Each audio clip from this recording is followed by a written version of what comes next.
कि संसार के सभी प्राणी सुख तो चाहते ही हैं, साथ ही साथ ये सोचते हैं कि हमारा घर प्रेममय हो, दूसरा धन से परिपूर्ण हो और तीसरा हमारा यश कीर्ति दुनिया में हो। तो प्रेम, धन और यश सभी चाहते हैं, लेकिन ये तीनों चीज़ हमारे पास कैसे हो, इसके लिए एक छोटा सा उदाहरण है। कहते हैं कि एक घर की दहलीज पर 3 देवदूत पधारे और उन्होंने बाहर से दरवाज़ा खटखटाया तो घर की मालकिन घर से बाहर आई, दरवाज़ा खोलकर देखती है तो 3 पुरुष खड़े हुए हैं और तीनों के चेहरे पर एक अलग ही आभा मंडल, ऐसे लग रहा है जैसे कोई स्वर्ग से आया हो। इतने में वो घर मालकिन कहती है कि आप लोग अंदर आइए। तो उसमें से जो बीच में खड़ा था उन्होंने कहा कि माता जी, मेरा नाम प्रेम है, मेरे दाहिने ओर धन है और बाईं ओर यश खड़ा हुआ है। शर्त यह है कि हम तीनों एक साथ नहीं जा सकते। आप निर्णय कर लीजिए, हम में से कोई एक ही आपके घर के अंदर आएंगे, तो आप घर में जाकर के विचार विमर्श कर लीजिए किसको बुलाना चाहेंगे। तो जो घर की मालकिन थी वो घर के अंदर गई। अब घर के अंदर गई तो अपने पति देव से पूछने लगी कि हमारे घर के द्वार पर 3 देवदूत पधारे हैं, बड़ा ही आभा मंडल है और लगता है साक्षात वो प्रेम की मूर्ति है, धन है, यश है। प्रेम को बुलाएंगे तो घर में प्रेम आएगा, धन को बुला लेंगे तो धन की वर्षा होगी और यश को यदि बुलाते हैं तो हमारा यश मान सम्मान दुनिया में बढ़ेगा। विचार ये करना है कि हम किसे बुलाएं।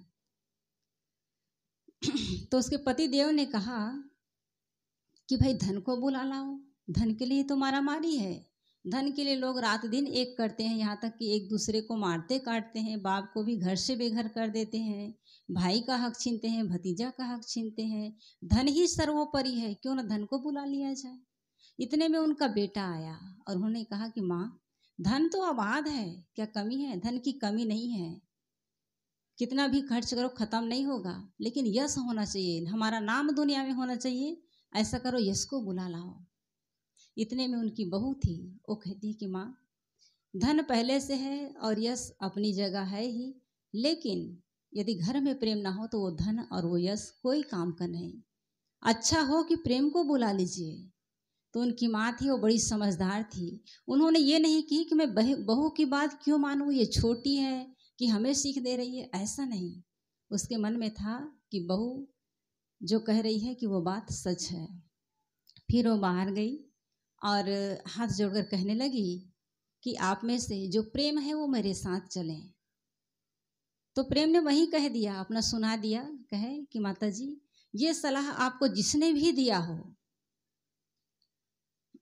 ये सलाह आपको जिसने भी दिया हो कि प्रेम को बुला लीजिए, वो बड़ी समझदार है। फिर कहे कि आप चलिए। फिर माता के पीछे पीछे वो प्रेम चलने लगे, तो उसके जस्ट पीछे धन और पीछे यश चलने लगे। तो माता लौट कर देखती है तो अवाक रह जाती है और कहती है, अभी अभी आप में से कहे थे कि हम तीनों एक ही घर में नहीं जा सकते, एक साथ नहीं रह सकते, फिर ये तीनों कैसे आ गए? प्रेम ने कहा कि माता जी, आपने प्रेम को बुलाया है, इसलिए जहाँ प्रेम है वहाँ धन है और वहीं पर यश है। यदि आप धन को बुलाते तो हम दोनों लौट जाते, यश को बुलाते तो भी दोनों लौट जाते, लेकिन चूंकि आपने प्रेम को बुलाया है, इसलिए जहाँ प्रेम है वहीं धन है और वहीं यश है। तो सज्जनों, ये केवल कहानी नहीं है, समझने की बात है। जिस घर में प्रेम होता है, जिस घर में समर्पण होता है, वहाँ धन एकत्र होता है और धन हो गया तो उनका यश भी, मान सम्मान भी दुनिया में होता है। तो प्रेम सबसे बड़ी चीज़ है और प्रेम से ही जीवन स्वर्ग बनता है, इसलिए हमें प्रेम से जीना आना चाहिए। देखते हैं कि एक लड़का और लड़की एक दूसरे से अनजान होते हैं, लेकिन उम्र होने पर एक रिश्ते में बंध जाते हैं, पति पत्नी कहलाते हैं, नवदंपति कहलाते हैं। और खैर तब तक वो अलग होते हैं, लेकिन जब एक दूसरे को जीवन साथी के रूप में स्वीकार कर लेते हैं तो उनका एक कर्तव्य बनता है कि एक दूसरे को स्वीकार करें, एक दूसरे के स्वभाव को समझें और उसमें ढालने का प्रयास करें। लेकिन कितनी जगह देखा जाता है कि लड़की अलग संस्कारों में पली बढ़ी, लड़का अलग संस्कारों में, और थोड़ा भी मैच नहीं हुआ तो केवल तलाक की स्थिति आ जाती है, लड़ाई झगड़ा मारपीट, यहाँ तक कि हिंसा और हत्या भी होता है। तो ये नहीं होना चाहिए। जब क्योंकि गृहस्थ जीवन की शुरुआत उनकी रीढ़ कौन है? पति और पत्नी। यदि पति और पत्नी ठीक रहेंगे तो कल सुन रहे थे आप लोग, उससे बच्चों को एक अच्छा संस्कार मिलेगा और बूढ़े माता पिता है उनकी सेवा होगी और उनका तो जीवन सुखमय होगा ही। इसलिए जो घर गृहस्थी है उनकी मेन कड़ी है पति और पत्नी। वो यदि अच्छे से हैं तो परिवार को सही प्रेम दे पाएंगे, सही शिक्षा दे पाएंगे और सेवा कर पाएंगे। ये पति और पत्नी कैसे हैं? जैसे कहते हैं कि एक गाड़ी होता है तो गाड़ी के जो दो पहिए होते हैं ना, तो उस पहिए की तरह हैं। वो यदि ठीक ठाक है तो समझ लीजिए उनका वो गाड़ी सही जगह पर और सही तरीके से जाएगी। जैसे एक कार है तो एक टायर ट्रैक्टर का हो, एक बस का हो, और एक साइकिल का हो, एक मोटरसाइकिल का हो। चारों पहिया यदि असंतुलित हो जाए तो ना तो वो ठीक से चल पाएंगे, नहीं सामान को सही जगह पहुंचा पाएंगे। ठीक ऐसे ही यदि घर में 4 लोग रहते हैं, अलग अलग विचारधारा के हैं, लेकिन विचार को यदि मिला करके जीना नहीं आया तो घर गृहस्थी नहीं चल पाएगा। तो घर गृहस्थी के मूल में है पति और पत्नी। उनको सबसे पहले अपना प्रेम से जीवन जीना आना चाहिए। और पति पत्नी में प्रेम कैसा हो, इसके लिए हमारे विचारक जन हैं, संत जन हैं, वो कहते हैं कि सबसे पहले तो क्या होना चाहिए? विश्वास। पति और पत्नी के बीच इतना विश्वास होना चाहिए, इतना प्रेम होना चाहिए, इतना समर्पण होना चाहिए कि बगल वाला कहे कि तुम्हारी पत्नी ठीक नहीं है तो भी उनको विश्वास होना चाहिए कि नहीं, मेरी पत्नी गलत नहीं हो सकती। ऐसे ही पत्नी को भी अपने पति पर इतना प्रेम होना चाहिए, विश्वास होना चाहिए कि किसी के कहने पर वो ना सोचे कि मेरा पति गलत है। आदमी संदेह कब करता है? जब प्रेम की कमी होता है। जब प्रेम होता है तो संदेह नहीं होता। इसलिए इतना प्रेम रखें एक दूसरे के प्रति कि संदेह को जगह ही ना मिले। और संदेह जब होता है तो घर टूटने में देर नहीं लगती। दूसरी बात है आपस की बातचीत, वो कभी ख़त्म नहीं होना चाहिए। कहा सुनी होता है, पति पत्नी में होता है, सास बहू में होता है, देवरान जेठान में होता है। तो बातचीत अक्सर देखा जाता है कि थोड़ी सी बात क्या हुई, मुँह फूल जाता है, बातचीत करना बंद कर देते हैं। तो इससे माहौल और ख़राब होता है, बात बिगड़ता चला जाता है। लेकिन कितनी भी बड़ी बात हुई हो, एक दूसरे को कहे हों, लेकिन अगले क्षण हम बात कर लें तो समस्या का हल हो जाता है। कहते हैं कि एक बार एक पति पत्नी में झगड़ा हुआ और पति भी अहंकारी था, तो उन्होंने बातचीत बंद कर दिया। अब बातचीत तो बंद कर दिया, लेकिन खाना कहाँ से मिलना है? पत्नी के हाथों से ही मिलना है। कपड़े कौन धोएंगे? पत्नी ही धोएगी। ऑफिस के लिए टिफिन कौन तैयार करेंगे? पत्नी ही करेगी। एक दिन ऐसा, वो तो काम चलता रहा, लेकिन एक दिन उसको काम से बम्बई जाना था। तो रात्रि को सोते समय उन्होंने एक कागज निकाला, उस पर लिख दिया कि कल मुझे सुबह 5 बजे ट्रेन पकड़ना है, तो आप मुझे उठा दीजिएगा 4 बजे। अब पत्नी देखी कि सिराने उनके बिस्तर पर एक कागज रख दिए हैं कि मुझे 4 बजे उठा देना, 5 बजे की ट्रेन पकड़ना है। तो उन्हें गुस्सा आ गया कि इतना अहंकारी है कि उनको बाहर जाना है तब भी मुझसे बात नहीं कर सकते। तो उन्होंने दूसरा तरीका अपनाया। सुबह उठी 4 बजे, वो भी एक पत्र लिखी और उनके सिराने के पास रख दिए कि आप उठ जाइए, सुबह के 4 बज गए हैं। अब सोचिए, वो तो उठ नहीं पाया और उनकी ट्रेन निकल गई। तो ऐसा नहीं होना चाहिए। सास बहुओं में भी होना चाहिए कि यदि सास ने बहू को कह दिया या बहू ने सास को कह दिया समय से, तो बातचीत कभी बंद ना करें। एक बहू बता रही थी कि साहब जी, यदि कुछ गलती हो जाता है, माँ से भी कुछ त्रुटि होती है, तो जो कहना होता है मैं कह देती हूँ। और माँ को भी लगता है कि बहू गलत कर रही है तो वो कह देती है, और अगले ही क्षण मैं कहती हूँ कि माँ जी, तो तत्काल वो सब गुस्सा भूल जाती है। और वो अपनी सास के लिए कह रही थी कि मेरी सास इतनी अच्छी है, वो बताती है कि मैं कितना भी कुछ कह रहूँ, लेकिन मैं माँ ऐसे कहती हूँ तो उनका हृदय पिघल जाता है। और ये सही बात है, बात कभी ख़त्म बंद नहीं होना चाहिए, कहा सुना होता है। और तीसरी बात, टाइम का विशेष महत्व है। पति पत्नी चाहे जितना भी व्यस्ततम जिंदगी जीते हों, आपस में एक दूसरे के लिए टाइम होना चाहिए, समय होना चाहिए, ताकि एक दूसरे अपने दिल की बात को शेयर कर सके। लेकिन ये कब होता है? जब प्रेम नहीं होता है। जब प्रेम होता है तो टाइम निकाला जाता है। तो बात कहने की ये है कि पति और पत्नी घर की जो रीढ़ हैं उनको अच्छा होना चाहिए, क्योंकि वो जब अच्छे होंगे तो बच्चों को एक अच्छा संस्कार मिलेगा। ये संस्कार की शुरुआत माता पिता से ही होते हैं। तो जहाँ प्रेम होता है वहाँ धन होता है और उसी का यश भी होता है। और आज इनकी आवश्यकता है। घर, परिवार, समाज, राष्ट्र जो कोई भी विकास किया है उसके मूल में है प्रेम। तो प्रेम को हमें महत्व देना चाहिए। और पति पत्नी की बात चल रही थी तो उसमें तो इतना प्रेम होना चाहिए कि किसी के कहने पर, किसी के भड़कावे में आने पर, या तो फिर स्वार्थ सिद्ध नहीं हो रहा है तो कितने लोग अलग हो जाते हैं। तो ऐसा भी नहीं होना चाहिए। पति पत्नी का प्रेम पर एक उदाहरण याद आती है कि कहते हैं कि एक बार एक व्यक्ति था, शिक्षक था, तो स्कूल गया था और स्कूल में छुट्टी का टाइम हो गया, 5 बज गए थे, पति देव उनके नहीं आए। तो उन्होंने फ़ोन लगाई सामने से कि कैसे छुट्टी का टाइम तो हो गया, अभी तक घर पहुंच जाते थे लेकिन आए नहीं। तो उनके दोस्तों ने बताया कि आज उनकी तबीयत ठीक नहीं है, उनको चक्कर आ रहा है, इसलिए थोड़ा देर विश्राम कर रहे हैं। तो वो उनकी जो पत्नी थी वो तत्काल गाड़ी निकाली जाने के लिए कि मैं अपने पति को लेकर के वापस आऊँगी। तो जैसे ही स्कूटी लेकर के निकली, थोड़े ही दूर में जा कर के वो एक्सीडेंट हो गई। और एक्सीडेंट में इतना उनका बुरी तरह से हालत बिगड़ गया कि उनकी याददाश्त खो गई। उसके बाद उनको एडमिट कराया गया। पति तो ठीक ही था, जैसा भी चक्कर आ रहा था उनका ठीक हो गया। फिर इनका ट्रीटमेंट चालू हुआ और ऐसे करते करते लगभग साल भर हो गया। तो एक दिन उनका जो पति है टिफिन लेकर के हॉस्पिटल की ओर जा रहा था, तो उसके मित्र ने कहा कि भाई मैं कई दिन से देख रहा हूँ कि तुम रोज रोज ही हॉस्पिटल की तरफ टिफिन लेकर के जाते हो, तो वहाँ कौन भर्ती है, किसके लिए टिफिन लेकर के जाते हो? उन्होंने कहा कि मैं अपनी पत्नी के लिए टिफिन लेकर के जाता हूँ। तो कहे क्या हुआ है? तो कहे कार एक्सीडेंट में उनकी याददाश्त खो गई है और लगभग साल भर से उनकी यही स्थिति है।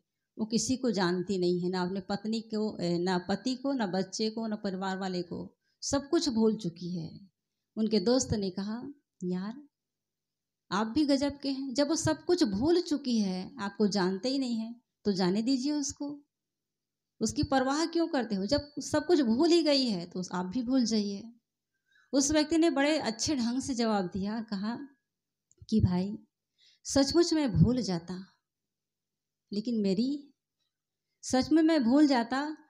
मेरी याददाश्त अभी गया नहीं है। मैं उनको कैसे भूल सकता हूँ, क्योंकि वो मेरी अच्छी पत्नी है।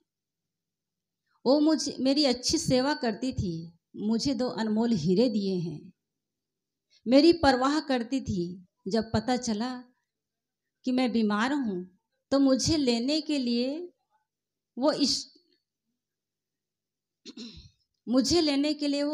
स्कूटी लेकर के निकली। इतने में वो एक्सीडेंट का शिकार हुई थी।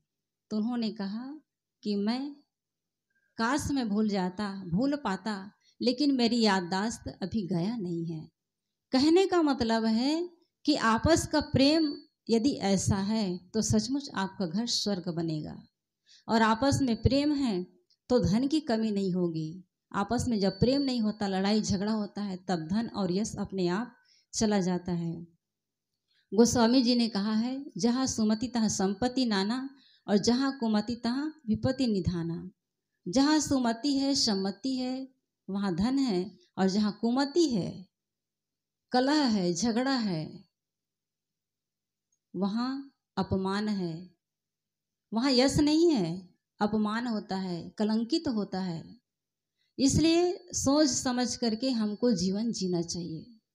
तो मैं शुरू में क्या कह रही थी कि प्रेम तो चाहिए ही चाहिए। हर आदमी प्रेम का भूखा है और हर आदमी ये सोचता है कि हमारे जीवन में प्रेम हो, धन हो, यश हो, लेकिन इनकी शुरुआत कहाँ से हो? अपने आप से हो। सबसे पहले हमारा जीवन प्रेममय बने, और प्रेममय बनने के लिए हमें सीख लेनी चाहिए। कहते हैं कि मुरली में 3 विशेषताएं होती है। जो मुरली देखे हैं आप लोग, बांसुरी जिसको कहते हैं, तो वो बिना बुलाए बोलती नहीं है, चुप रहती है ना। जब उसको होठों पे लगाते हैं और उस पर तान छेड़ते हैं तब वो बोलती है। लेकिन बोलती है तो कैसे बोलती है? मीठा बोलती है। और पहली बात वो चुप रहती है, दूसरी बात बुलाने पर बोलती है। और उसमें यह भी देखा गया कि उसमें कोई गांठ नहीं होता। भीतर से क्या होता है, वो जो मुरली होती है वो भीतर से बिल्कुल पोला होता है, खाली होता है। तो मुरली है वो बिना बुलाए बोलती नहीं है, और जब बोलती है तो मधुर आवाज में, और उसमें कोई गांठ नहीं होता, वो पोला होता है। ऐसे ही हर मनुष्य को चाहिए कि वो कम से कम बात करे, क्योंकि ज़्यादा बोलने वाला आदमी, बकबक करने वाला आदमी कुछ भी बोल जाता है, और कम बोलने वाला आदमी काम की बात बोलता है। ज़्यादा बोलने वाला आदमी कभी इधर की, कभी उधर की, कभी मजाक, कुछ भी बोल जाता है। और एक चीज़ और है, जब ज़्यादा बोलते हैं तो अपनी शक्ति खत्म होती है। हमें अपनी एनर्जी कहाँ ख़त्म कर रहे हैं ये हम सोच ही नहीं पाते हैं। एनर्जी ख़त्म कैसे होता है इसका अंदाज़ा वो व्यक्ति लगा सकता है जो कभी बिस्तर पर पड़ा हो। जब आदमी बीमार हो जाता है तो बोलने का हिम्मत नहीं होता। मतलब यदि वो चाहे भी पानी पीना, तो पानी कहने के लिए भी वो महसूस करेगा कि मुझे इसके लिए एनर्जी चाहिए, ताकत चाहिए। लेकिन जब स्वस्थ शरीर होता है तो इतना बड़बड़, इतना बोल जाता है कि वो उन्हें पता ही नहीं कि मैं अपनी शक्ति को कहाँ पर लगा रहा हूँ। दूसरी बात, जब हम बोलें तो मीठा बोलें, लेकिन अभ्यास नहीं है तो इसलिए कड़वा भी निकल जाता है। लेकिन अभ्यास होना चाहिए कि हम बोले तो मीठा बोलें, कम से कम बोलें, मीठा बोलें। और तीसरी बात, हमारे अंदर गांठ नहीं होना चाहिए। पहले ही मैं कही कि सास बहू किस प्रकार से होना चाहिए। तो जब गांठ बन जाता है तो फिर गांठ बनने का मतलब, सास ने मान लीजिए बहू को कुछ कह दिया या बहू ने सास को, तो उस बात को हम पकड़ लेते हैं, जैसे कि हाँ हम तुम्हारे घर नहीं आएंगे कभी। अब आ गई तो कहेंगे तुम तो उस दिन कही थी कि नहीं आएंगे, फिर कैसे आ गई। तो उस बात को दोहराना नहीं चाहिए, यानी कि गांठ नहीं बनाना चाहिए, उस बात को भूलना चाहिए। तब जाकर के आपका जीवन सुखमय हो सकेगा। तो ये 3 चीज़ हमें अपने जीवन में लाना चाहिए। और पति पत्नी का रिश्ता, ये जब सब ठीक होगा, और पति पत्नी का रिश्ता जब ठीक होगा तो बच्चों को एक अच्छा संस्कार मिलेगा। जिस घर में पति पत्नी लड़ते हैं, बच्चे अपने आप को अकेलापन महसूस करते हैं। वो सोच ही नहीं पाते हैं कि मैं किसके तरफ जाऊं, माँ के पास जाऊं कि पिता के पास जाऊं, माँ से बात करूं कि पिता से बात करूं। और कई बार तो ऐसा देखा गया कि जिस घर में बहुत ज़्यादा लड़ाई झगड़ा होता है, आपस में माता पिता का नहीं बनता है, उस घर में अपने आप को बच्चा अकेला महसूस करता है, और कई बार वो आत्महत्या का शिकार भी हो जाता है। कितने बच्चे इसीलिए फांसी लगा लेते हैं, जहर खा लेते हैं, कि वो अपने आप में अच्छा महसूस नहीं करते। माता पिता का जो प्रेम मिलना चाहिए वो नहीं मिल पाता, अपमानित महसूस करते हैं। इसलिए यदि आप अपने बच्चे का भविष्य चाहते हैं तो प्रेम से जीना सीखें। आप प्रेम से रहेंगे, बढ़िया से रहेंगे, तो बच्चों को अच्छा संस्कार मिलेगा। प्रेम से जीना सीखेंगे। यदि आप ही लोग ही आपस में लड़ेंगे तो बच्चे चिड़चिड़े हो जाएंगे, वो भी चिल्लाएंगे, लड़ेंगे, और फिर उसी बच्चे में आपका भविष्य है, वो चिड़चिड़ाना शुरू हो जाएंगे। आज तो झेल लेंगे, लेकिन जिस दिन बुढ़ापा आएगा तो बच्चे चिड़चिड़ाते रहेंगे। आपको लगेगा कि गलत हो रहा है हमारे साथ, हमें देख कर के चिड़चिड़ा रहे हैं, लेकिन वो संस्कार कहाँ से मिला? आपसे मिला। बहुत सी ऐसी बातें हैं जो बच्चों को पिता से मिलता है, माँ से मिलता है, समझ नहीं पाते हैं। संस्कार की बात भले ही ना जानते रहे हों, लेकिन आज अपने जीवन में महसूस करें। यदि आप अपने बच्चों को कुछ देना चाहते हैं अच्छी बातें, तो खुद महसूस करें कि आप पर किसका प्रभाव आया है, माँ का प्रभाव कि पिता का प्रभाव। कहीं ना कहीं खाने पीने में लेकर, काम धंधे में लेकर, सोचने समझने में लेकर, पढ़ाई लिखाई में लेकर, कहीं ना कहीं या तो आपके ऊपर माँ का संस्कार है या पिता का संस्कार। शरीर पर भी माता पिता का प्रभाव होता है। शरीर का रंग है, आकार है, वो भी माता पिता के ऊपर जाता है। और सोचने समझने का ढंग भी माता पिता के ऊपर जाता है। तो सब लोग अपने अपने जीवन को सोचे कि हमारा जीवन कैसे बना है, माँ के आधार पर गया है कि पिता के आधार पर गया है। और ठीक वैसे ही आपके बच्चे का जीवन होने वाला है। यदि आप चाहते हैं कि आपका जीवन, आपका भविष्य उज्जवल हो, तो सबसे पहले आपको अपने बच्चे को अच्छी सीख देनी होगी, अच्छी समझ रखनी होगी। आप अच्छी समझ रखेंगे तो वो समझ आपके अपने बच्चों को मिलेगा। यदि आप देवरान जेठान में बांट करके खाते हैं, सास ससुर को दे करके तब खाते हैं, तो बच्चे वही सीखेंगे। जब आप बूढ़े हो जाएंगे तो उस दिन वो काम आएगा। लेकिन आप बच्चों के सामने क्या कर रहे हैं, अपनी देवरानी से छुपा रहे हैं, जेठानी से छुपा रहे हैं, सास को नहीं दे रहे हैं, कमरे में जा कर के खा रहे हैं, तो बच्चे वैसे ही खाना सीखेंगे। और जब आप बूढ़े हो जाएंगे ना, तो आप देखते रहेंगे बाहर बैठे बैठे, और आपके जो बेटे हैं वही सीखे हैं, संस्कार लिए हैं, तो वो भी कमरे में जाएगा, कुछ लेकर के आएगा तो कमरे में जाएगा, और वो भी अपने पत्नी और बच्चों के साथ खाएंगे। कहने का मतलब है कि बहुत सी ऐसी चीज़ें हैं जिसको लेकर के हम लोग समझ नहीं पाते हैं कि हम क्या करें। हम तो एक तरफ चाह रहे हैं कि हमारा बच्चा अच्छा हो, संस्कारवान हो, हमारा सेवा करने वाला हो, दानवीर हो, लेकिन शुरुआत हमने गलत ढंग से किया है। हम समझ नहीं पा रहे हैं या तो फिर समझा नहीं पा रहे हैं अपने बच्चों को, और इसलिए बच्चा बिगड़ता है। कितने लोग शिकायत करते हैं कि साहब जी हम तो ठीक हैं, हम तो सही रास्ता दिखाएं, लेकिन बच्चा खराब हो गया, क्या करें। तो ये अलग बात है कि कभी कभी बच्चों को बिल्कुल सही संस्कार देने के बाद भी बिगड़ जाता है। ये उनके पूर्व जन्मों का संस्कार होता है, उनके जीव, क्योंकि कहा जाता है कि जीव आज जो आया है वो केवल इसी जन्म में नहीं बना है, नया नहीं है, बल्कि अनेक जन्मों के संस्कार उसके जीवन पर हैं। कई जन्मों के शरीर को त्यागते, संस्कार ग्रहण करते, त्यागते ऐसे आए हैं, तो वो संस्कार अंतःकरण पर पड़ा है। और जैसे जैसे लोग मिलते हैं, जैसी संगति मिलती है, अभी आप श्वेता साहब से सुन रहे थे कि संगत का असर कैसे होता है, तो कई जन्मों के संस्कार भीतर संग्रहित है। अच्छे लोगों का भी संस्कार है, बुरे लोगों का भी संस्कार संग्रहित है। तो जैसी संगति मिलती है वो संस्कार उभरता चला जाता है। तो होता ये है कि कितने कबीरपंथी भाई हैं, हमारी बहनें हैं, वो कहते हैं कि साहब लोग हम तो वैसे गलत नहीं हैं, गलत खान पान के नहीं हैं, लेकिन हमारे बच्चे बिगड़ गए। तो बहुत ज़्यादा दुखी होने की आवश्यकता नहीं है, क्योंकि आप अपना फर्ज तो पूरा कर दिए, अपना काम पूरा कर दिए, लेकिन वो बच्चों के ऊपर कई जन्मों का संस्कार है, समझ ही नहीं पाया, तो इसमें आपका दोष नहीं है। कम से कम जीवन के किसी मोड़ पर वो तो महसूस करेंगे कि चलो मेरे माता पिता ने सही सीख मुझे दिया था और मैं ही गलत था, कि मैं ही नहीं समझ पाया। और यदि आप सचमुच में गलत हैं, सही शिक्षा नहीं दे पा रहे हैं,